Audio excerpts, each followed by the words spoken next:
Hey guys, what's going on? My name is hamishwhodder and we're back with another video. Today we're going to be having a look at Thor Industries and their first quarter 2019 financial results. So what we're going to do, we're going to go through the press release and talk about some of the highlights from their financial results and what the management team had to say and that sort of thing. I'll give you my thoughts on the results and I'll give you my thoughts on how it impacts Thor Industries as an investment over the long term and sort of what I'm doing with Thor Industries at the moment. Am I adding shares? Am I just holding? Am I selling shares? So that's what today's video is going to be all about Thor Industries and their latest financial reports. Just before we get started, I need to say that I'm not a financial advisor and I'm certainly not your financial advisor. So everything here is just for entertainment and educational purposes only. I don't know your personal circumstances, so if you are going to be making any financial investments, please do your own research and consult a financial advisor. If you do enjoy the video, make sure you drop a like and let me know your thoughts down in the comments section below. But for now, guys, let's jump into it. All right, so what I thought I'd do is I thought I would start by just going through some of the key numbers, the four areas that we look at being sales, earnings per share, equity, and free cash flow. And then I'll go through each and sort of break down the results, because on the surface, the results look horrible and they are comparatively to the same quarter last year. But if we dive a little bit deeper into the why, and sort of understand why their results have been like this quarter, then it makes a little bit more sense. But we'll start off with what the results were. So we've got revenue that came in at 1.8 billion. That's down 21.3% year over year. We had EPS coming in at 26 cents, which is down 89% year over year. Equity remained flat at about 1.9 billion.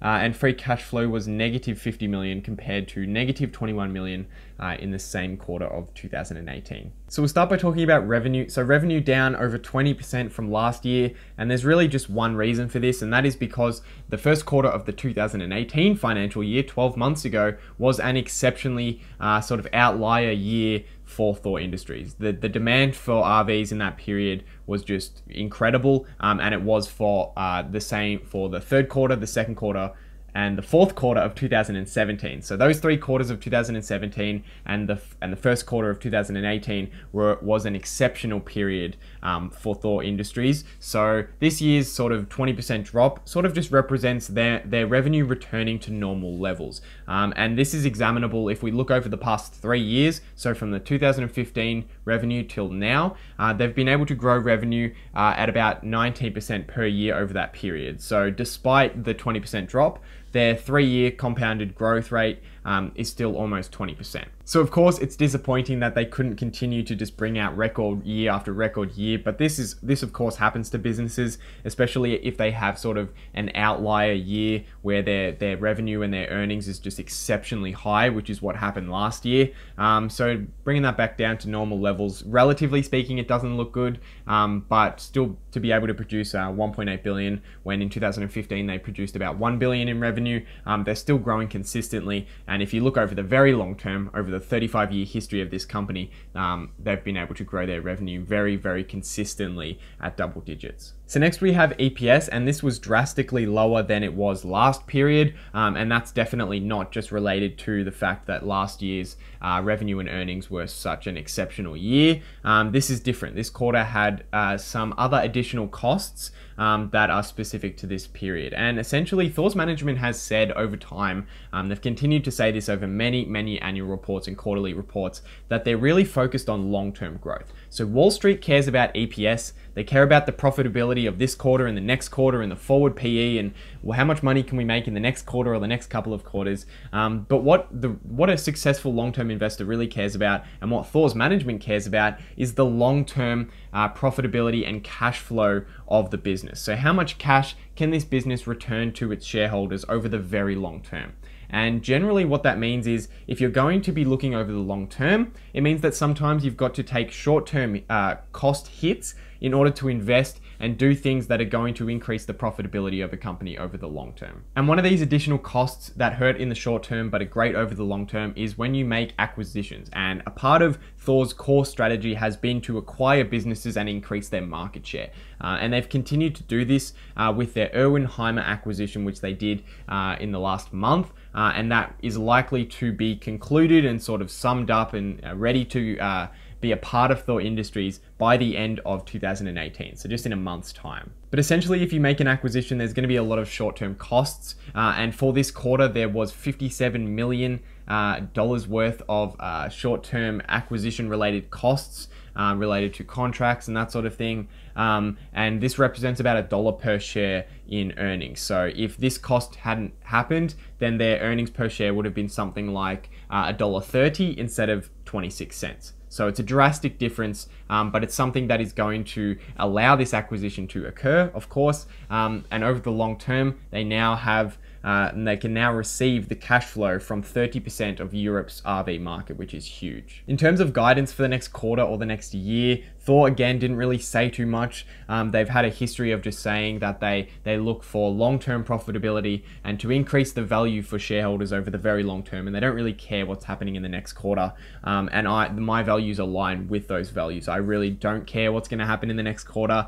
I actually hope that some of these headwinds continue to affect Thor Industries, because as long as these short-term things hurt Thor Industries, it's also going to hurt their short-term stock price, which means that it gives me another opportunity to continue to invest in Thor while it's beaten down, and then as it returns to its long-term profitability and increasing the value and the wealth of shareholders over the long term, as it has over the past 35 years, then I can realize some of those gains. But for now, I really hope that some of these headwinds continue to affect Thor Industries so I can continue to invest. I was watching a Seth Klarman interview the other day, and he's a very, very successful investor. I think he's averaged about a 17% return for his fund over many, many years. And basically what he said is that, of course, as long-term investors, what we're really waiting for is some sort of short-term bad news that's going to hit the stock price so that we can go and invest. And a lot of people understand this, and a lot of investors know this. But what happens is when your company does face short-term news, it's usually not for a reason that you expect. And for that reason, investors are generally not prepared for the reasons that are hurting the stock price in the short term. And they lose confidence in their ability to judge a company based on that. So for Thor Industries, it was the tariffs and the fears of a recession. And these things, the tariffs especially, that was something that no one could have seen coming. That was going to significantly impact the cost of something like Thor Industries.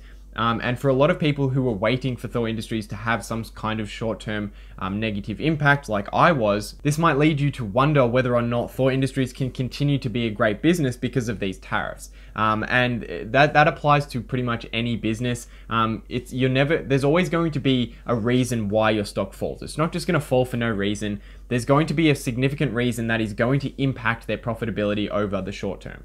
And you have to understand that, and you have to work out whether or not that's a short-term problem or if it's going to sort of impact the business over the long term and continue to destroy the business and stop it from growing. And you need to make that distinction. And if you can make that distinction, which I think Thor Industries has proven that they're going to be able to continue to be successful over the very long term, then the short-term news doesn't really mean anything to you, and it means that you have an opportunity to invest some more money there. What the consensus will be telling you while your company is facing short-term headwinds is that now's not the time to invest, and we need to wait until we see some sort of turnaround. And the thing is, in the same way that we could never predict the headwinds, in the same way we could never predict that these tariffs were going to have such an impact on a business like Thor Industries, you're not going to be able to predict or know exactly when it's going to turn around for your company. And for that reason, if you sit on the sidelines and try and wait for some kind of turnaround, you're going to miss out on the majority of the gains for this company because it's going to start to turn up before you've invested. So the best time to invest is when you're going against the consensus, which is exactly what is impacting Thor right now. It's probably going to impact Thor for another 1 or 2 years if we have a recession and their earnings drop and their revenue drops and that sort of thing.